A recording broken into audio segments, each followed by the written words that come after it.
Hello there, Cancers. Thank you so much for joining me. I hope this video finds you well. And before I start with this reading, I just want to say a few things here. I feel like the main energy for this month, we do have a Mercury retrograde that started on the 18th of February, and it's going to continue, especially through the first week of this month. And so what Mercury retrograde does for you guys, and I'm seeing it here in this spread, is that it's going to make you walk down memory lane, okay? Not physically, but I feel like emotionally. It's going to drag up a few things from your past that you might not have reconciled with. And it's going to, I guess, like trigger some of those events, some of those circumstances in the past that you felt like things could have, taken a different turn. Things could have turned out in a different way. Things could have been different. Okay, so you're going to go through, especially the first week, through this period of like it's a slump. Okay, it's a walk down memory lane. It's going to evoke some of those feelings that might not be completely pleasant. Okay, so I guess the challenge for you guys for this month is to kind of like come to terms with them. And if it makes you uncomfortable thinking about it, just ask yourself, like, why is it making me uncomfortable? Why am I suppressing it? Why am I not I guess, like, why am I not able to release it? Why does it make me feel comfortable every time it comes up? Okay, so I feel like you have some murky waters that you need to kind of like plug up your nose and just kind of brace for impact and just walk through. And once you go through that process of emotional purging, you're going to realize that, you know what, they're just thoughts, they're just words, they're just events in the past. They can't really hurt me anymore. The whole concept about discomfort is coming through. Discomfort, displacement, no longer being in an environment where you feel familiar, where you feel safe. Not that it's you're unsafe in a physical way, but it's sort of like you have changes that are brewing, you have changes that are coming. And so you kind of need to kind of purge this emotional past so that you can kind of move on and meet and face your future head on. Does that make sense? So the whole concept about discomfort comes up, and it's every time there's a thought, every time there's a situation, every time you think about a person, and if it triggers you in a way where you feel uncomfortable, you kind of need to ask yourself, why does it make me feel so uncomfortable? Does it reveal a weakness within me that I need to be aware of? Okay, because I do see that coming through. Does it reveal an aspect of myself that I might not have been made aware of? Does it reveal something about me that I need to come to terms with? Because a lot of the times when we're dealing with another person and our interpersonal interaction with another person, it reveals a lot about us, okay? And the things sometimes that we dislike or we find like repulsive in another person, if we dig deeper, I feel like there's some underlying I guess like similarities between that person and us that we want to kind of purge from ourselves, okay? And that's why these are like trigger points. And so realizing, why does that person make me feel so uncomfortable? Why was that situation so uncomfortable for me to think about? Will really help you. It's like you have an aversion for something, you don't want to think about it, but actually thinking about it, sorting through your feelings, sorting through how you feel about this situation, and what within you is being, I guess, like triggered or poked at or prodded at. I'm sensing that it will reveal a lot to you about, letting go of this or purging this or really understanding yourself and why these things have been such trigger points for you in the past, okay? So I would say like the first week of March, it's not going to be completely, I want to say smooth, okay? On the emotional front, I don't feel that it's going to be smooth. However, as we progress through the month of March, you're going to be in a much better frame of mind, and you're going to feel so much better, so much lighter. And the purging needs to happen in order for you to feel lighter. And I feel for many of you, it is emotional purging. For many of you, it is like physically purging belongings, stuff that has accumulated, okay? Ways of dealing with people, or even like unhealthy coping habits that you've been resorting to as well. So I do feel like there's a lot here to be said about growth, about self-awareness, about really understanding yourself and realizing where your strengths and your weaknesses lie, so that you can work to fortify your weaknesses and you can work to enhance your strength. Okay, so it's all about self-care. It's all about self-awareness. It's all about, you know, grooming the self in preparation for all the really wonderful good things that you have coming for you. So the way that I look at this reading, it seems like this, okay? Honestly, everything that is over here is phenomenal, okay? We do have these two cards that they're coming out very early on in the spread, so I feel like their energy can feel a little bit heavy. So these are emotionally heavy cards. And then if you can, you know, find yourself kind of like bouncing above this, or overcoming this, everything here looks very promising. All right. When I was shuffling out this spread for you, I saw an image, and it looks to me like a gas station back in the 60s, 70s. So I see this young man, he's driving like an Oldsmobile. Like it's a really, really old car, but he painted it red, and you know, he takes really good care of it. He's giving it like premium grade gasoline, and he's very young too. So he looks like he's about 20, and he's wearing like just a it's not super clean, but just a white simple shirt, and he's wearing like, you know, pants and suspenders. He's got a little hat on, so he's like polishing the car, he's putting gas in it, and it's like it's very shiny, it's shimmering. It seems to me like it might be a car that his dad passed down to him, or his grandpa passed down to him, but either way, I feel like, you know, for someone who's so young, he has such a beautiful car. It seems like it's passed down to him, and so it has sentimental value. So he's at a gas station pumping gas. And then there's another man, older, possibly in his 50s, kind of haughty, kind of like stuck up looking. And the man admires the car, and then he approaches the young man. He was all like, "How much you want for that car?" And the man is like, "Oh, it's not for sale." And he goes back to pumping gas. And the older man was all like, "I'll give you, you know, 5,000 for it." And the guy was like, "Sir, it's not for sale." And he goes, "I'll give you, you know, 6,000. He goes, "No." And then the guy keeps upping the price, like 7,000. And the young man tries to ignore him. And the older man, he's kind of like getting kind of upset, feeling like he's ignored, feeling undermined, feeling like, you know, "Why don't you want my money?" Things like that. And so I feel a little bit of a standoff, like a little bit of a confrontation between these two people. And it's done in a very subtle way. And the older man is thinking, well, everyone has a price, you know. There's a price for everything. And then the young man just keeps ignoring him. And he goes about his business, wiping the car. And while the gas is filling up. And the older man was all like, well, everyone has a price. He tells the young man that. And the young man was all like, "This is not for sale." Or, you know, like, "I'm not for sale," or "I don't have a price." Okay.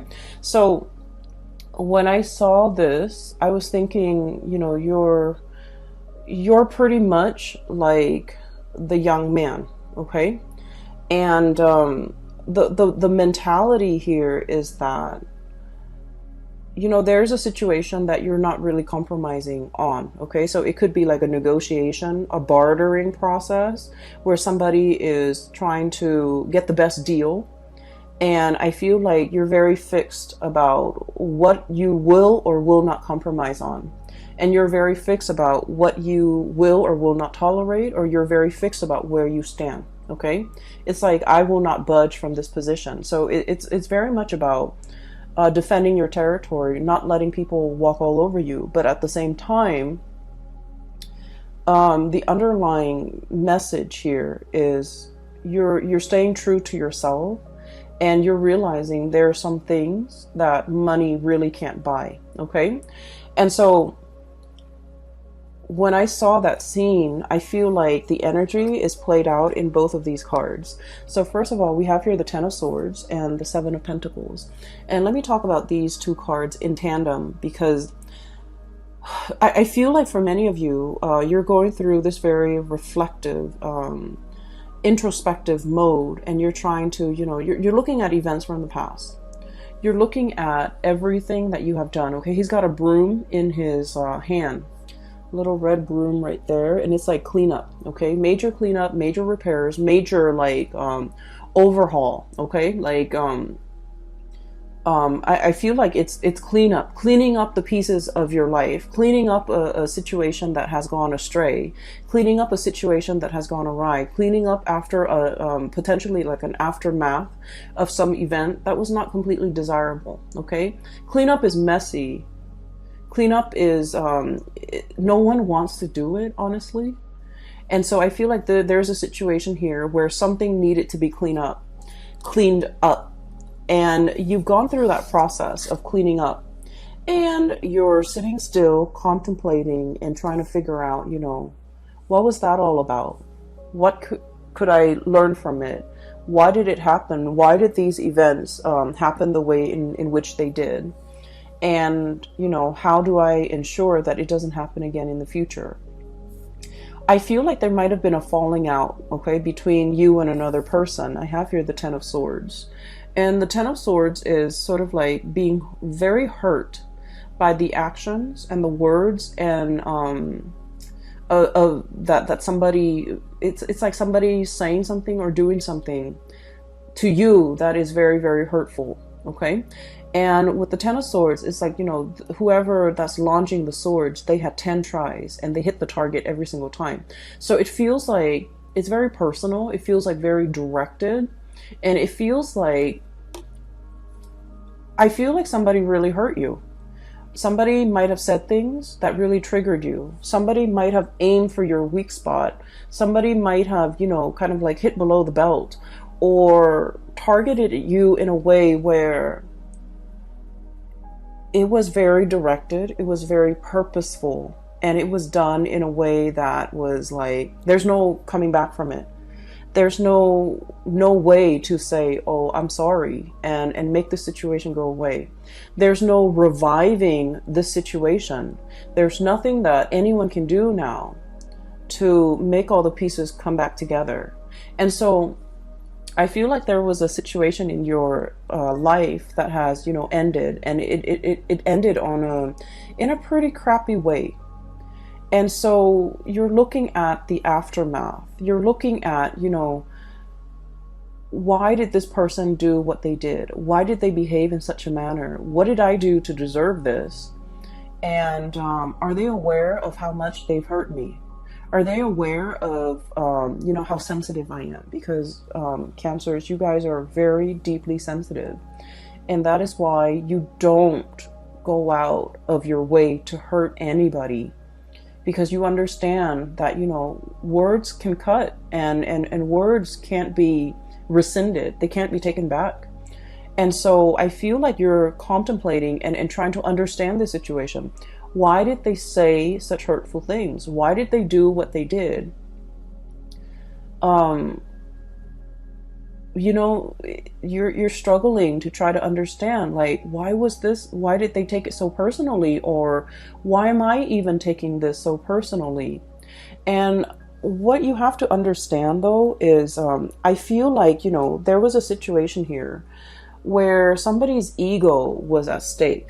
Okay, somebody's like, somebody either felt very ignored, somebody either felt very undermined, kind of like that man, it's like, I'm here, I'm trying to make you an offer, and you're not even listening to me, you're turning away, and things like that. And I feel like you were dealing with somebody, and whatever you told them, they couldn't take no for an answer. Okay? It's like telling them no multiple times. And you guys in general are not super assertive. But when you say no and then they refuse to acknowledge your no, or they refuse to accept it, I feel then, you start to ignore it. And then I also feel like this person was like fighting for attention. This person wanted to be the center of attention. This person wanted to make themselves heard. This person felt ignored. They felt overlooked. They felt like it was really affecting their ego. And so whatever was directed at you, it has nothing to do with you. It has everything to do with them and their insecurities. Okay, not being able to hold their own, not being able to, talk to you like an adult, not being able to kind of approach you in a serious manner and in the spirit of, resolving things rather than just blindly attacking you. So I feel like there is a situation here. And no matter how much you try to, kind of like go over the events in your head, I feel like there wasn't another way that there wasn't another outcome that could have come out of this. You did what you had to do. And I feel like whatever, toxic venom that was thrown at from the other party, I feel like they did that out of a space of weakness, and they would have done this to anybody and not just you. But they felt like they were being ignored by you. They felt like you weren't giving them the time of day, and it really upset them. And that's when they kind of spew venom. And so looking at the situation, the best thing to do is not to try to understand another person's motives, okay? A lot of the times we want to give somebody the benefit of the doubt. We want to, believe that, well, people are all kind and sweet and helpful. But I feel like in this situation, it's stirring some really, really deep-rooted insecurities within the other person. And so their emotional reaction was not rational. And so trying to, understand it, trying to make sense of it, I feel like it might not be the right way to go about it, okay? Like, why did they say these hurtful things to me? Why did they behave in that way? And their actions was not coming from a space of rationality, so don't try to wrap your head around it, okay? It doesn't make sense. Does that sound like I'm making sense? So, aside from this little tidbit, I feel like it's a conflict. It's done and over with. There's nothing to be repaired, okay? Nothing can be done. Nothing can be repaired. Nothing can be fixed. Nothing can be salvaged. So it's a done deal. And because it's a done deal, we kind of need to move on, okay? So 10 of Swords, this is an ending here. A major relationship, a major situation a major phase in your life even, has kind of like ended. You're doing the cleanup. You're dealing with the aftermath. You've already cleaned up. You've already kind of like moved away from it. But I feel like, every now and again in the first week of March, memories will get triggered. Events will trigger and bring you back to that emotional space. And don't try to make sense of it, okay? Do your cleanup. Resolve this situation within yourself and move past it. Because what is right behind you and you're kind of turning your back to is we have the Ace of Wands. And then we also have as well the King of Swords, okay? So this indicates to me a lot of new energies that are in store for you that you need to be facing head on, okay? The Ace of Wands usually indicates some type of a new project, something that is very phenomenal, something that you can kind of like carry into your future with you. It's the Wands energy is a torch, okay? It's like something that is exciting and fun and passionate, and you're gonna feel very committed and very driven. A lot of the times too, it's like a whoosh, like a really fast, swift energy that denotes changes, forward movement, momentum, and it happens really, really fast. So while you're mulling over this situation, if you're too caught up in the past, this opportunity might slip you by. So you need to be very quick on the uptake, and you need to be physically looking at it, reacting to it, and grabbing it right when it comes in. Because like I said, this is very fast, and it's is in an element that is counter to yours. It's a fire energy. You're a water sign. And so you need to be very decisive, okay? And the King of Swords, this is a message here about, you know, being very, very discerning and being very decisive. Let's be honest, Cancers. I feel like decisiveness is not really your strong suit, okay? And the best way that I can explain this, and I don't know if you might relate to this, but what I feel is like with the Cancerian people, you know how if you look at the night sky, right? Every night, the moon, it changes its shape, okay? So it's like it grows bigger and bigger from a crescent moon into a full moon, and then it waxes, right? It reverts back to a crescent shape, and then it disappears. And so the phases of the moon changes, the shape of the moon changes from one night to the next. And I feel like with Cancerian people, you know, you're ruled by the moon. That's your ruling planet. And it can be a little bit frustrating to really figure out what you want, to really be 100% sure about what you want. Believe it or not, other signs don't have the same problem. They're very decisive. They know with every fiber in their being what they want to do, what they want to say yes to, what they want to accept. But I feel like for you guys, figuring out that 100% certainty has been like an uphill battle. And I feel like even when you really want something, you're never 100% sure. And I feel like from one day to the next, you know, your feelings, your emotions, your sense of decisiveness, it fluctuates. And so there might have been like a lot of opportunities where you're kind of like mulling things over, and then before you know it, the opportunity slips you by. And there might have been times when you're just kind of like thinking about all the missed opportunities, all the things that slip you by while you were waiting to make a decision. And so the message here is life is accelerating. It's not going to stop. And life is not going to put itself on hold on account of any human being, on account of a mortal. Life happens. We need to roll with the punches. And so taking the time to mull things over is definitely, you know, something that everyone should do. However, I feel like there has been missed opportunities, multiple missed opportunities. While life was throwing you curveballs, while you were distracted with other things, I felt like the more important things really slipped away. And so for the month of March, we are reminded here with the King of Swords, this is the energy about being decisive. This is sort of like looking at the past and just realizing, you know what, that doesn't serve me any purpose, wallowing in self-pity. I'm going to cut that off. And using that sword of truth here and slicing that out. And then looking towards the future, here's a good opportunity for me that will make me tremendously happy. Queen of Cups, look how ecstatic she is. This is kind of like finding that space of perfect equilibrium where you're feeling very emotionally hopeful and happy and satiated, and you have all your needs met. So I feel like there's something coming through that has a lot of potential that will make you really, really happy. And this is where your energy, your frame of mind should be focused. And so you have to be aware of the tendency to kind of like wallow in this situation and then moving away from that, recognizing when it happens, recognizing the heaviness associated with it, so that whenever that heaviness creeps in and you start to feel it in your being, right, you want to shake it off and move yourself here.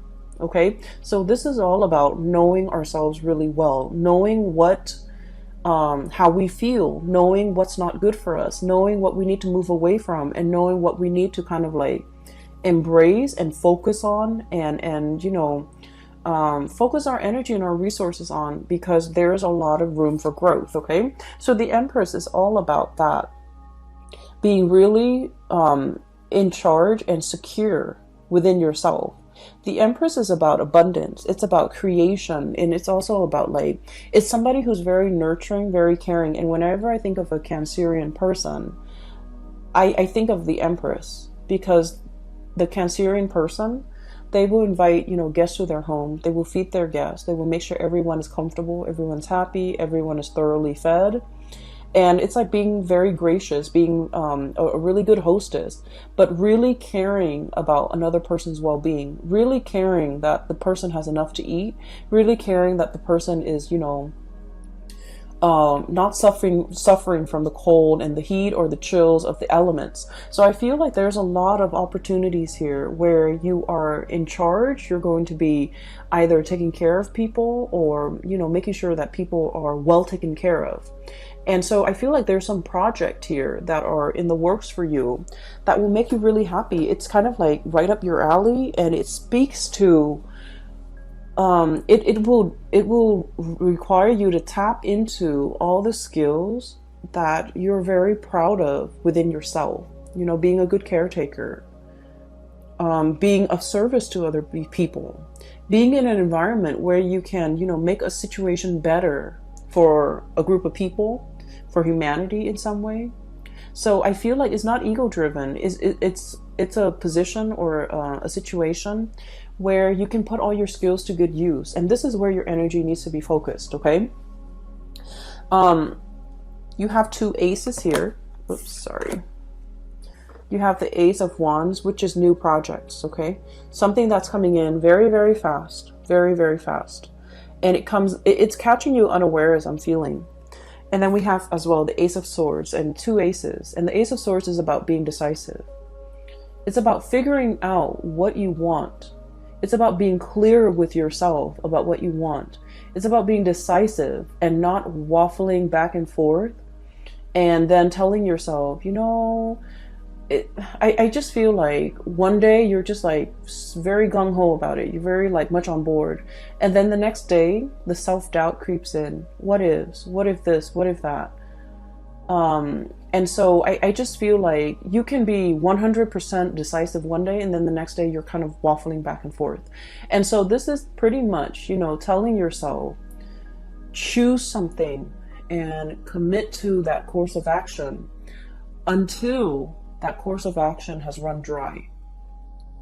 I feel for many of you, this could also be like a relationship situation where from one day to the next, the relationship is like an emotional roller coaster. Okay. And when when it's like at a high point, it's really good. And you're just like, I want to marry this person. And then when the emotional, there's like an emotional dip, or when, you know, there's like, it's at a low point, you're just like, I want to break off this relationship. And so things are very extreme, okay? Things are very like, much like from one day to the next, it's very extreme. And I feel like, you know, your emotions, your feelings are changed based on things that are, you feel though it's outside of your control. But what I'm sensing here is there are certain things that we need to be decisive about, okay?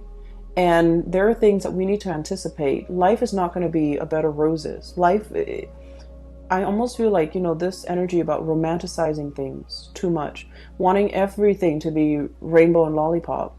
I feel like you're smart enough to understand that there are always going to be high and lows, okay? But in the end, like at the end of the day, everything balances out.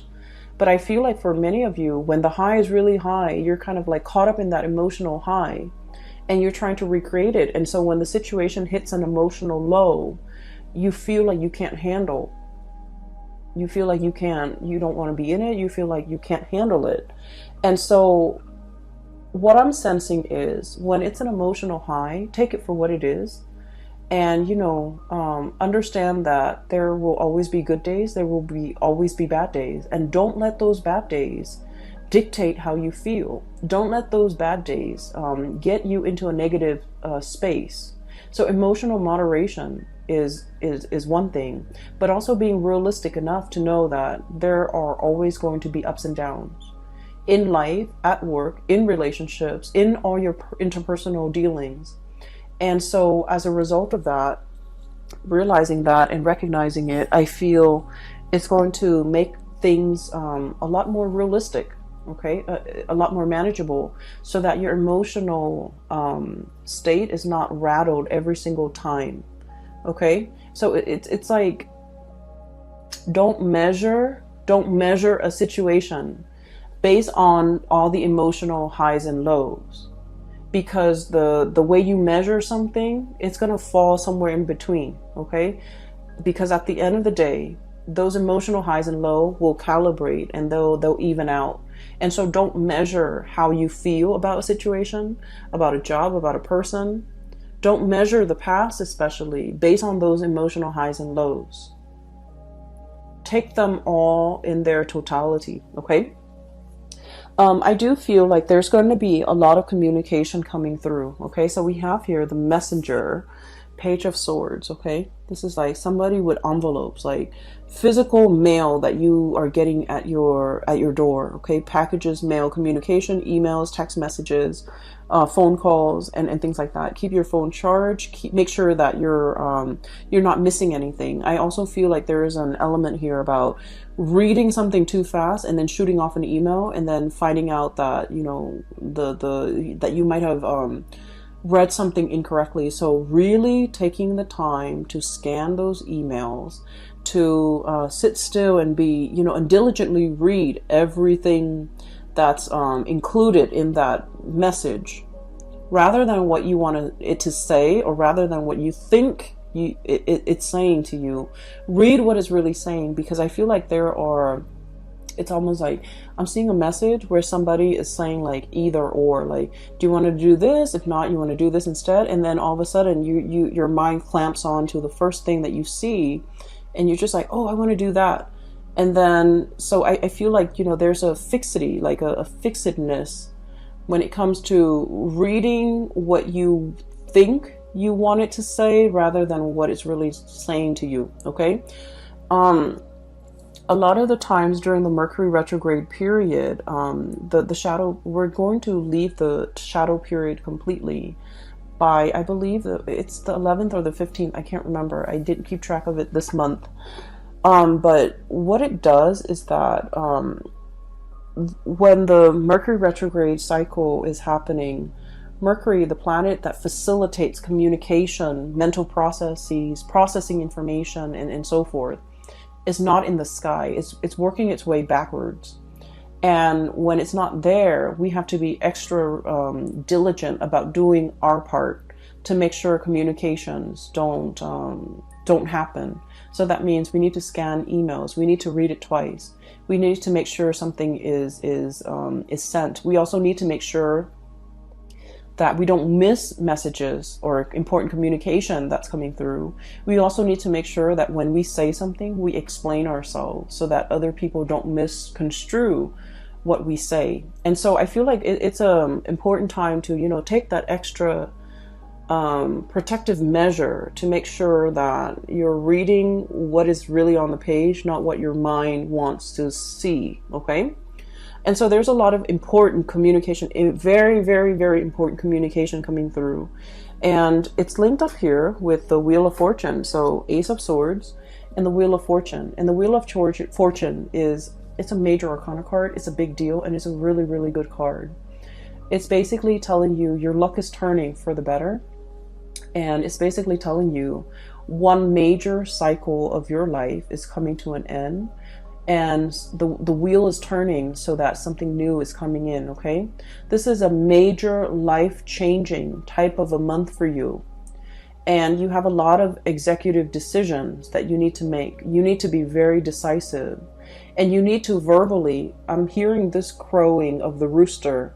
You need to very, very physically, like, verbally tell somebody how you feel. This could be like, you know, no, leave me alone, or no, I'm not for sale, or no, this is not what I want, or no, this is something that I want. So whatever it is that you need to say, I feel like you need to verbally say it.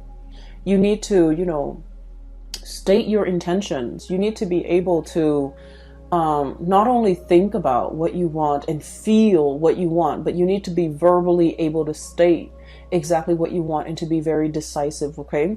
For those of you who are going through like any type of a situation where you're kind of like put on center stage and you have to defend your stance, or you have to make a speech, or you have to do a presentation, or you have to, you know, persuade somebody, or even get somebody to come around to your point of view, you have kind of like that golden chalice. You have the gift of the gab, and you have the power of persuasion. Okay.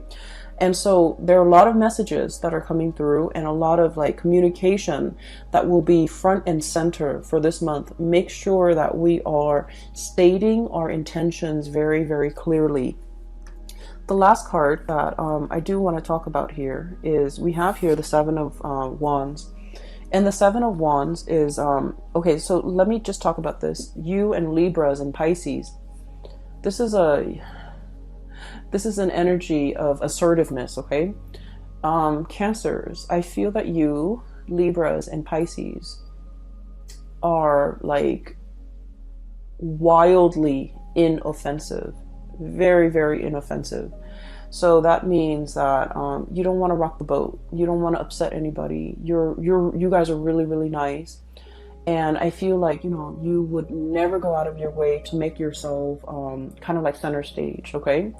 For those of you who have like a lot of Leo placement, or even like fire sign placement, Sagittarius, or even Aries, you might want to rock the boat. But I feel like the majority of you, this is somebody who's like very inoffensive. They don't want to rock the boat. They don't want to hurt anybody. They don't want to be a contrarian. They don't want to go against the herd. Not that you're not opinionated, but I feel like you're opinionated, and but in a crowd, I feel like, you know, you want to kind of like go with the herd.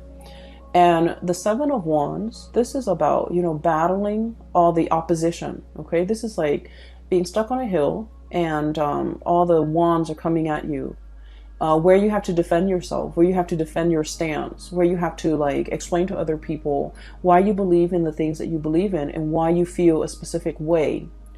And so this is a card mainly about, it's about self-awareness. It's about self-assertion. It's about assertiveness. And, you know, really giving somebody a piece of your mind so that they leave you alone. Okay, kind of like that young man with the Oldsmobile. This car is not for sale, sir. And you know, raise your voice. Say what you need to say so that the other person gets out of your face.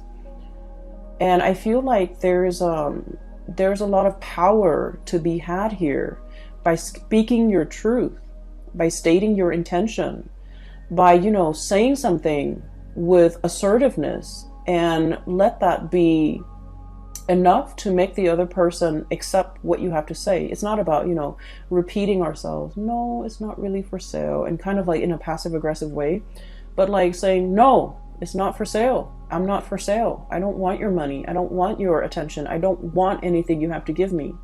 And so I feel, in a way, it's sort of like coming to terms with times in the past where you have not been like this, where you felt like your power, the things that you say, have been drowned out, where you felt like you didn't have an opportunity to speak your truth.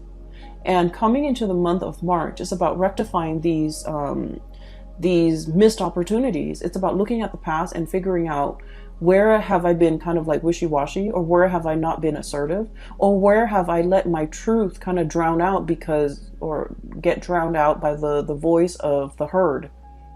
Okay, or where have I been really passive aggressive with people, and, you know, they kept pushing me, they kept encroaching upon my boundaries and my space, and they didn't leave me alone. What could I have done differently? And I feel like a lot of it is just this massive crowing, like stating your truth and being very firm. So you know, sometimes it's not the things that we say, but the tone. Okay, so like having a very firm stance, and you can't have a firm it's like you can't say something firmly and with conviction unless you feel it in every fiber of your being. You have to feel something a certain way. Like you have to feel it, and you have to feel that conviction before you can stand in front of a crowd or stand in front of an opponent to be able to tell them, you know, back off. Okay, so this is about reclaiming your space, and this is about reclaiming, you know, your sense of self, knowing yourself well, knowing what works for you, and defending that. Okay. I feel like for many of you, there might have been a relationship situation here where somebody might have said some mean things. Okay. And I feel like, you know, there's no going back to it. Okay, Cancer, there's no going back to it. It's Ten of Swords here. And then Ace of Swords. It's about cutting off. It's a severance. It's done and over with. We can't really go back to it.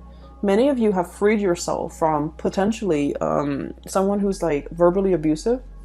And you're in a state where you're very happy. And I'm really glad to see this for you. And so keep doing you and focusing on that and focusing on how to move your situation forward. So we're focusing on movement, and we're trying to move away from these two cards, which denotes to me, you know, like mulling over the past, trying to justify it, trying to make sense of it. And you want to focus your attention here, okay? So for those of you who are, if you find this helpful and if you are in need of spiritual guidance, I have a link in the description box below for a psychic. She is based out of California and she's a really good reader. I highly recommend that you get a reading with her, and she's phenomenal. I can't, I just highly recommend her, okay? So the link is in the description box below. I also have a link as well to an artist. She has a website and she does like alcohol-based paintings. I also think she does acrylic paintings and a little, acrylic paintings. So if you want to check out her website, there's some cool artwork on there. It's abstract artwork. It's pretty cool. So that link is also in the description box below. I do wish you all the best, okay, Cancers? Take care of yourself. And I'm really happy to see this for you. I feel like, you know, there's only one direction here and we need to move forward, okay? So best of luck with everything. I will talk to you guys soon. Enjoy the rest of your March 2020. Take care.